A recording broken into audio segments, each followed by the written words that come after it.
তোমার নাম কি মেয়া? মাসুদ। ধন্যবাদ। আমি বাবু।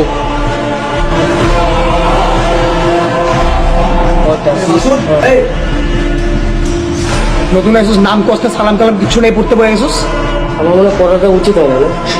এখানে কি পড়তে খাইতে ঘুমাইতে আলাদা আলাদা নিয়ম আছে? তো কি বিতলামি করেছে মনে লাগে? না না, বিটলামি করি না, পড়াটা অফ করে দিচ্ছি।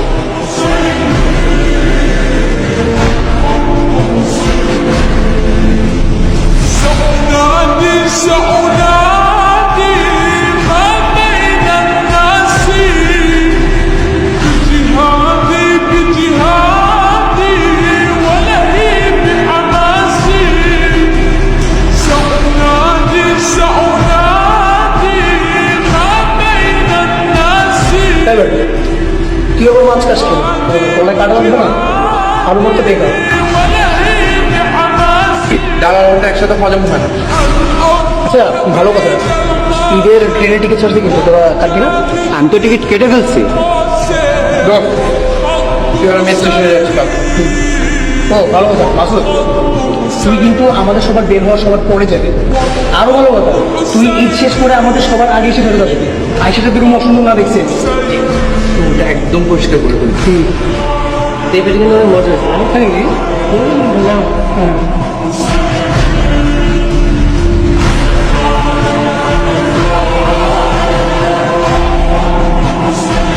আমার থাকেন চলে যাচ্ছি।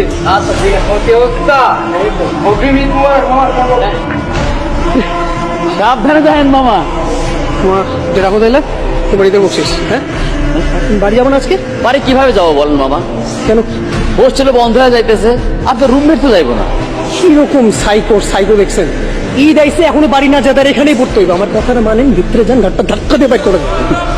আপনার মতো আমিও রাগ করছিলাম, কিন্তু কিছু করার নাই। এতিমখানায় মানুষ হচ্ছে, ঈদে যাইবো কই? কি বললেন? হ, যাওয়ার জায়গা নাই। দেখি স্যার কি করে। সাবধানে যায় মামা।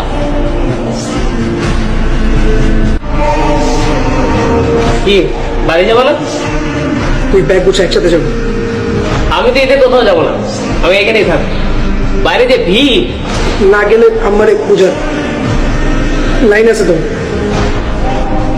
সালাম আলাইকুম খালা। ওয়ালাইকুম আসসালাম। ব্যাগটা গুছিয়ে তাড়াতাড়ি বাড়িতে চলে আসো। দুই ভাই একসাথে মায়ের কাছে। আজকে থেকে আমার ছেলে একটা, আমার ছেলে দুইটা। মায়ের কাছে ছেলেরা না আসলে কি মায়ের করতে পারে? আর এটা আমার ছেলে, তোমার মা অপেক্ষা করতেছে, তাড়াতাড়ি চলে আসো। জি জি খালা, জি।